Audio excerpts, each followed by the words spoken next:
देवलिया प्रतापगढ़ का रावत बाग सिंह। तो भाई इसको भूख लग रही है, कुछ लिख रहे हैं इसके लिए।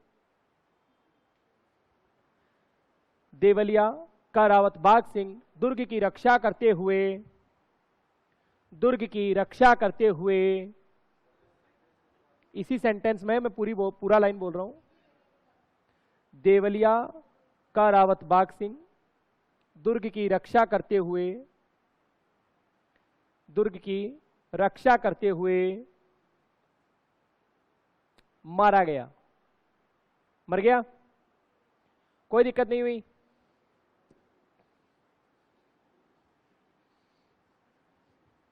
Next, Maharana Uday Singh, Maharana Uday Singh, Uday Singh second, Maharana Uday Singh second के काल में, के काल में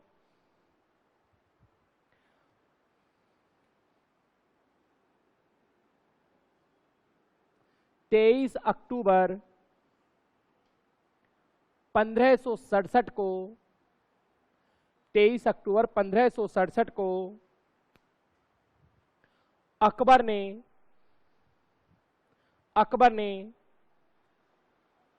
मेवाड़ पर आक्रमण किया,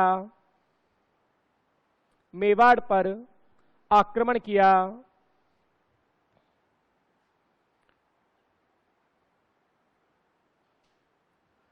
महाराणा उदय सिंह ने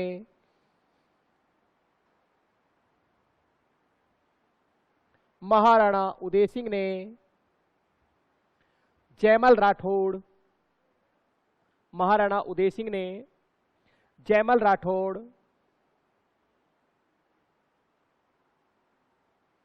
जयमल राठौड़ और फत्ता सिसोदिया, फत्ता सिसोदिया को दुर्ग की रक्षा का भार, फत्ता सिसोदिया को दुर्ग की रक्षा का भार सौंपा,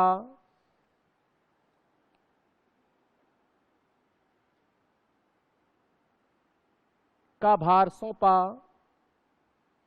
और स्वयं, और स्वयं, और स्वयं गिरिवा की पहाड़ियों में चला गया, और स्वयं गिरिवा की पहाड़ियों में चला गया। उदयपुर में ही है। इसका तो प्रश्न भी आता ना ज्योग्राफी में कि तस्तरी नुमा पहाड़ियां हैं कटोरी की आकृति की, है ना। गिरिवा की पहाड़ियों में चला गया, चला गया। 25 फरवरी 1568 को, 25 फरवरी 1568 को 68 68 को अकबर का चित्तौड़ पर अधिकार हो गया, अकबर का चित्तौड़ पर अधिकार हो गया।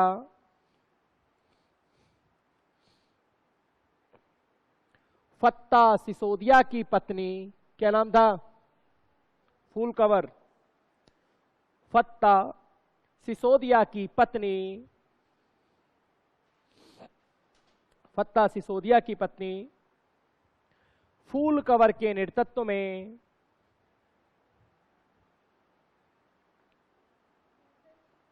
फत्ता सिसोदिया की पत्नी फूल कवर के नेतृत्व में राजपूत महिलाओं ने जौहर किया,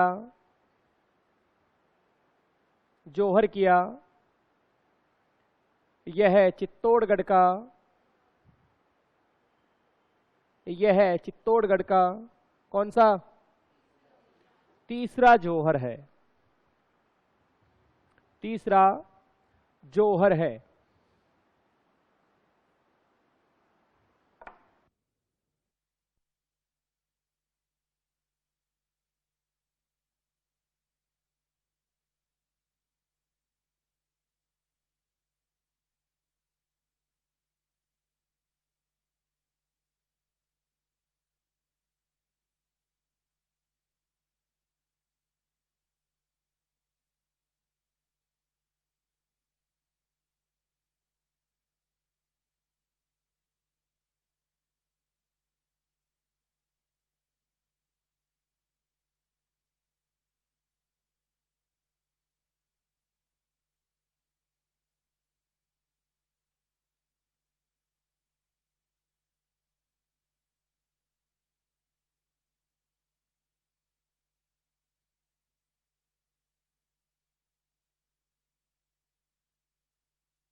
अब ज्यादा आ जाएगी। अच्छा सुनो, तो हुआ क्या कि इस अभियान में, इस आक्रमण में अकबर अपने हाथी पर बैठा हुआ था। एक भाई साहब आए दौड़ते हुए, समझना, कल्पना करना आप, दौड़ते हुए आए और हाथी की सूंड पे रखा अपना एक पैर, चढ़ के सीधा यूं भाग के फिल्मी स्टाइल में, लाइक बाहुबली, और सीधा भला फेंका किस पे? अकबर पे। लेकिन अकबर बच गया और उसके मुंह से एक स्टेटमेंट आया कि आज मैंने मेरे जीवन में पहली बार मृत्यु को इतने करीब से देखा है। यह स्टेटमेंट लिखना है। किस व्यक्ति ने हमला किया था, मैं उसका नाम बता रहा हूं, ईसरदान चौहान। लिखे, आज मैंने अपने जीवन में, आज मैंने अपने जीवन में पहली बार मृत्यु को इतने करीब से देखा है। आज मैंने अपने जीवन में पहली बार मृत्यु को इतने करीब से देखा है। किसने कहा है? अकबर ने। लिखो लिखो नीचे, अकबर ने ईसरदान चौहान के आक्रमण पर कहा। ईसरदान चौहान के आक्रमण पर कहा। ईसरदान चौहान के आक्रमण पर कहा, के आक्रमण पर कहा, कह दिए। अब आप हेडिंग लिखो, बिल्कुल जैसा आपको सामने दिख रहा है आप कॉपी में कॉपी करें। महाराणा उदय सिंह। अब इसका जब हम फैमिली बैकग्राउंड देखते हैं तो इसकी पत्नियों के बारे में पढ़ना है रे भाई। और इन भाई साहब के मुख्य रूप से कितनी पत्नियां हैं? सबसे पहली एक पत्नी थी वीरा, और इसको जहर देकर मरवा दिया, खत्म। एक आई और गई। दूसरी है सजनाबाई। कौन सी बाई? सजनाबाई। हाँ जी मैडम, पहले के जमाने में बात नहीं मानते थे ना। हाँ, कौन रोज रोज की माथा फोड़ी करेगा, ले खा ले। कहते हैं कि ये षड्यंत्र करने लग गई थी इसके विरुद्ध। सजनाबाई। आप तो ये बात कर रहे हो, एक आपके कोर्स में है महाराणा राज सिंह। इतने गुस्से वाले आदमी, हमेशा लोहे का हथौड़ा साथ लेके चलते थे। तो उसके गुस्से से परेशान होकर उसकी पत्नी ने अपने मंत्रियों के साथ में मिलकर सोचा कि अपने छोरे को राजा बना दूंगी। कलेश कटा से आदमी को। राजा को पता चला, राज को जाके हथौड़ा रख दिया खोपड़ी पे। हाँ, बहुत खतरनाक आदमी है रे भाई ये, समझ गए? सजनाबाई। और कहां से हैं? गुजरात की चालुक्य राजकुमारी है भाई।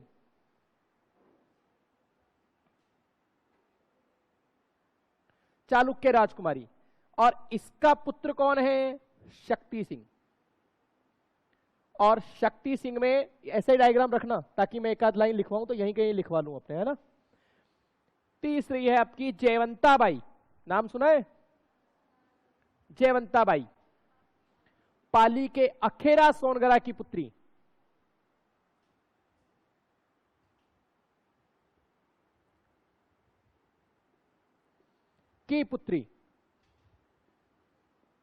इसका पुत्र कौन है? महाराणा प्रताप। तीसरी कौन है? धीरबाई भटियाणी। हाँ, चौथी है रे भाई। और इसका पुत्र कौन है? जगमाल। ये लो, हो गई वंशावली पूरी।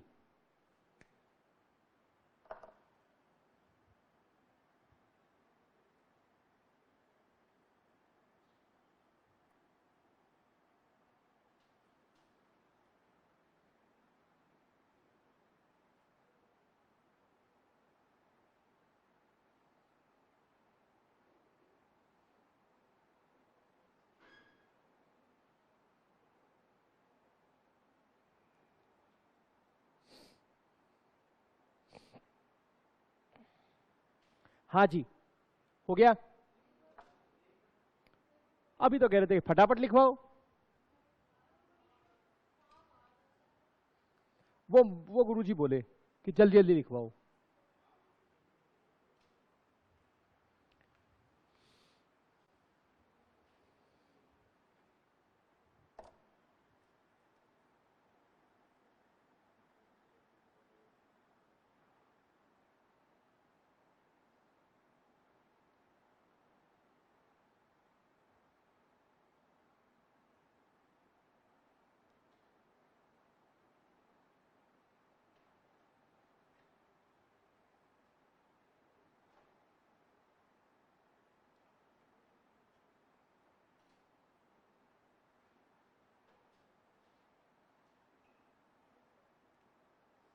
ठीक, हो गया अपना काम। हाँ जी, हो गया, हो गया ना। अब सुनो, पहले तो इन भाई साहब को यहीं पे पूरा करेंगे, फिर इन भाई साहब को यहां पे पूरा करेंगे, फिर महाराणा प्रताप को अलग से पूरा करेंगे। समझ गए? ताकि बीच में बार बार ये टांग नहीं अड़ाएंगे अपनी, एक ही बार सुपड़ा साफ कर लो इनका। समझ गए? तो पहले किसके बारे में? शक्ति सिंह के बारे में। पहले आप सुन लो लिखना क्या क्या है, ठीक है। एक पहली चीज कि इसमें जो सबसे बड़ा प्रश्न बनता है ना, वो क्या बनता है कि महाराणा उदय सिंह का ऐसा पुत्र जो उदय सिंह के काल में ही अकबर की शरण में चला गया था, तो वो शक्ति सिंह है। जब उदय सिंह जीवित था तभी ये अकबर की शरण में चला गया था। और उदय सिंह के मरने के बाद जाने वाला कौन है? दोनों प्रश्नों में अंतर रहेगा। उसके जीवन काल में जाने वाला और उसके मरने के बाद जगमाल। पहली लाइन तो क्लियर हो गई। दूसरी बात, शक्ति सिंह के वंशज क्या कहलाएंगे? सक्तावत। शक्ति सिंह के वंशज क्या कहलाएंगे? सक्तावत। हल्दी घाटी युद्ध में महाराणा प्रताप के खिलाफ अकबर की ओर से लड़ने वाला, दोनों भाइयों का मिलन हुआ। मिलन हुआ तो कौन सी पुस्तक में जानकारी मिलती है? आपको पता होना चाहिए। पुस्तक का नाम है संगतरासो। कौन सी? और राइटर कौन है? गिरधर आसिया। ये यहां पर इन भाई साहब का टॉपिक खत्म। हल्दी घाटी युद्ध के बाद में ये हमेशा के लिए किसकी तरफ आ जाएंगे? महाराणा प्रताप की तरफ। तो उदय सिंह के जीवन काल में जाने वाला शक्ति सिंह। सक्तावत किसके वंशज थे? हल्दी घाटी युद्ध में प्रताप के खिलाफ लड़ने वाला शक्ति सिंह। दोनों भाइयों के मिलन की जानकारी संगतरासो। लिखने वाले गिरधर आसिया। एक तो इनकी बात हो गई। अब जगमाल की बात करें तो देखो, महाराणा उदय सिंह ने अपनी चहेती पत्नी धीरबाई भटियाणी के कहने पर अपना बड़ा पुत्र, और उसका बड़ा पुत्र कौन है? महाराणा प्रताप। समझना, उदय सिंह का बड़ा पुत्र तो कौन है? यानी पगड़ी किसके बननी चाहिए? लेकिन इसने कह दिया कि इसके नहीं बननी चाहिए, इसके बननी चाहिए। इसीलिए ये तो रुक गया घर पे महलों में और ये चला गया अंतिम संस्कार में।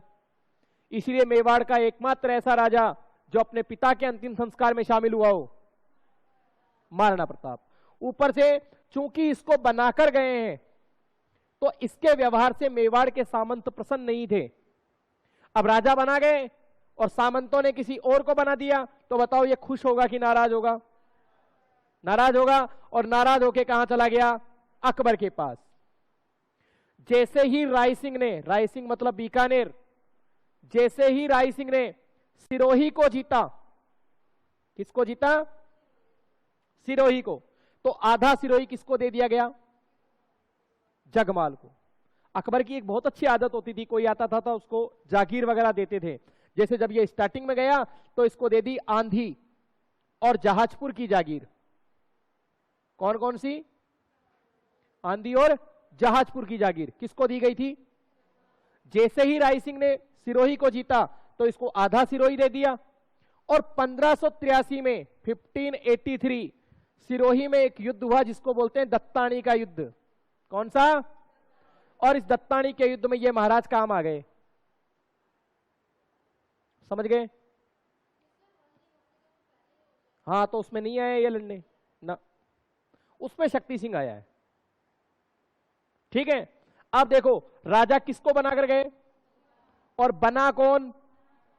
इस घटना को कि जगमाल के स्थान पर प्रताप का राजा बनना, इस घटना को मेवाड़ के इतिहास में कहते हैं राजमहलों की क्रांति। राजमहलों की क्रांति। ठीक है, कि महलों में ही क्रांति हो गई कि राजा बनना किसको था, बन कौन गया? क्रांति का मतलब परिवर्तन से है, ठीक है। इतना ही लिखेंगे और ये पूरा हो जाएगा, और तो इसमें कोई खास बात है नहीं। लिखो आप। पहले हम शक्ति सिंह में लिखेंगे। क्या लगता है महाराणा प्रताप आ जाएगा आज? आ गया है। शक्ति सिंह में लिखे।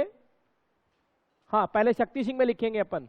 आप चाहो तो पॉइंट ही बना लो शक्ति सिंह को, आप चाहो कि भाई इसी के नीचे एरो लगा के लिखें, जैसा आपको सूट करे वैसा लिखो। शक्ति सिंह लिखें। महाराणा उदय सिंह के जीवन काल में ही, महाराणा उदय सिंह के जीवन काल में ही अकबर की सेवा में चला गया, अकबर की सेवा में चला गया, चला गया। 1567-68 67-68 1567-68 में अकबर के चित्तौड़ आक्रमण की, 1567-68 में अकबर के चित्तौड़ आक्रमण की, चित्तौड़ आक्रमण की सबसे पहले सूचना, अकबर के चित्तौड़ आक्रमण की सबसे पहले सूचना उदय सिंह को, उदय सिंह को, उदय सिंह को शक्ति सिंह ने ही दी थी। मतलब सूचना देने वाला भी यही है और जाने वाला भी यही है। सबसे पहले शक्ति सिंह ने ही दी थी।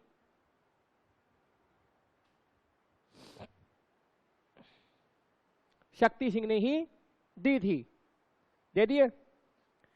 इसी के वंशज, इसी के वंशज सक्तावत कहलाए।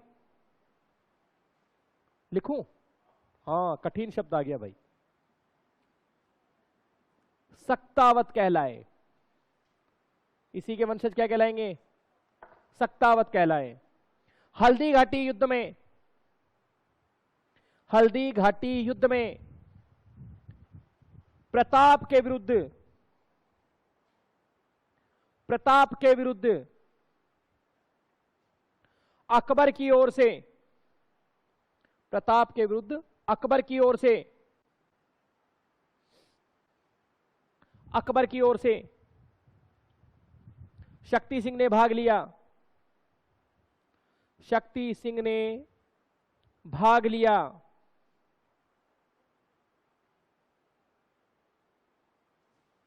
भाग लिया, ले लिए।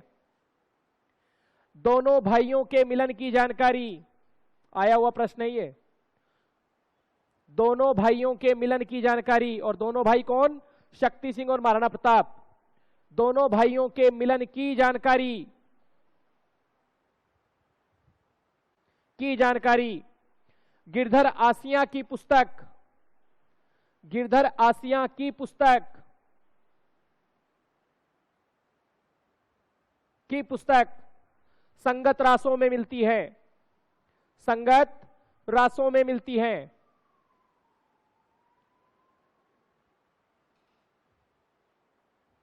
संगत रासों में मिलती है।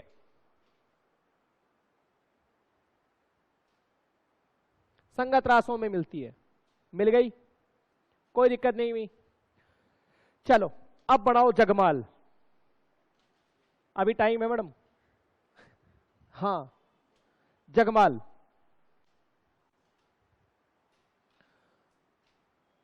लिखें। महाराणा उदय सिंह ने, महाराणा उदय सिंह ने अपनी चहेती पत्नी, अपनी चहेती पत्नी, चहेती पत्नी धीरबाई भटियाणी के कहने पर, धीरबाई भटियाणी के कहने पर, के कहने पर प्रताप के स्थान पर, प्रताप के स्थान पर जगमाल को अपना उत्तराधिकारी बनाया। प्रताप के स्थान पर जगमाल को अपना उत्तराधिकारी बनाया, जगमाल को अपना उत्तराधिकारी बनाया, बना दिए। लेकिन मेवाड़ी सामंतों ने प्रताप को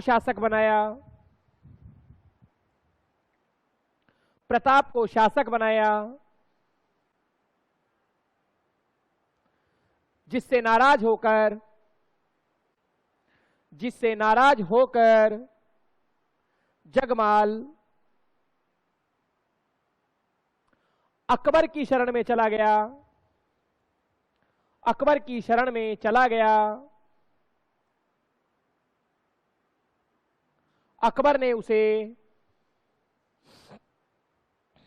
अकबर ने उसे आंधी और जहाजपुर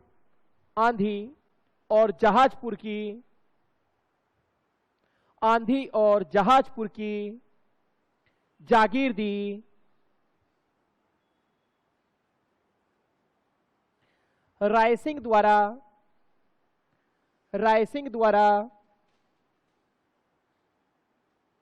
सिरोही विजय के बाद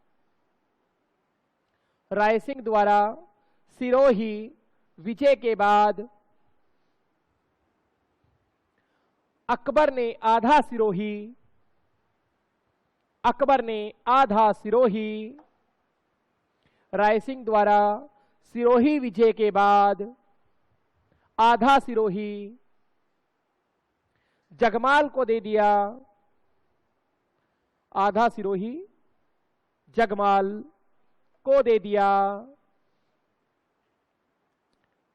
1583 में हुए 83, 1583 में हुए, आराम से लिखो, कोई जल्दी नहीं है।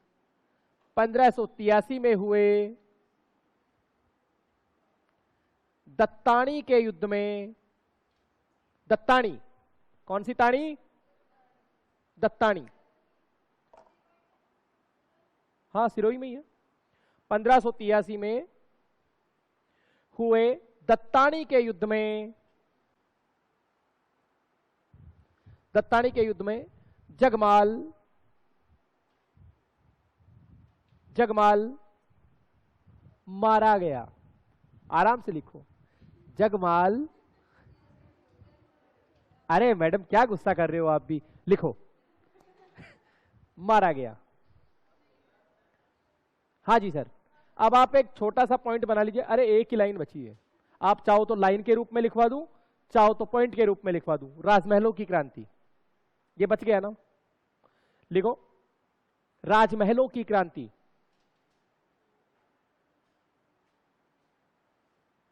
आराम से लिखो, अपने पास खूब टाइम है। राजमहलों की क्रांति,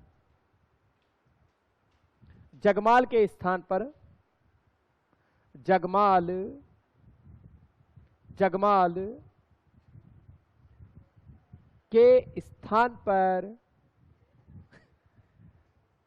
के स्थान पर प्रताप, हाँ जी मैडम,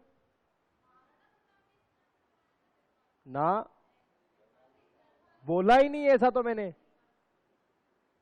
तो कहा कि जगमाल के स्थान पर, है ना, जगमाल के स्थान पर प्रताप का शासक बनना,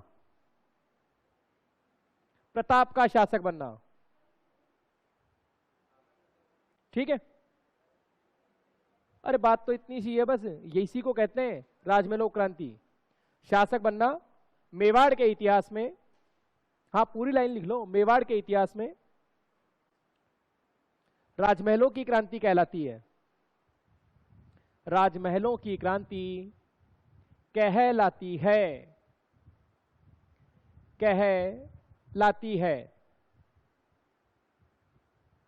ठीक है जी, हेडिंग लिख लो महाराणा प्रताप। हमारा मन प्रसन्न हो जाएगा कि हमने महाराणा प्रताप को लिखवा दिया है। महाराणा प्रताप, अरे लिख लो मैडम, जन्म 9 मई 1540। और बोलो, आपकी प्रसन्नता में ही हमारी प्रसन्नता है। लिखो आप 9 मई 1540। हाँ, जन्म डेट लिख के छोड़ दो, मैडम प्रसन्न रहेगी। 9 मई 1540। ठीक है, इससे आगे की समस्त जानकारी हम करेंगे अगली कक्षा में। तब तक के लिए धन्यवाद, नमस्कार। बताएं आपका कोई प्रश्न हो तो।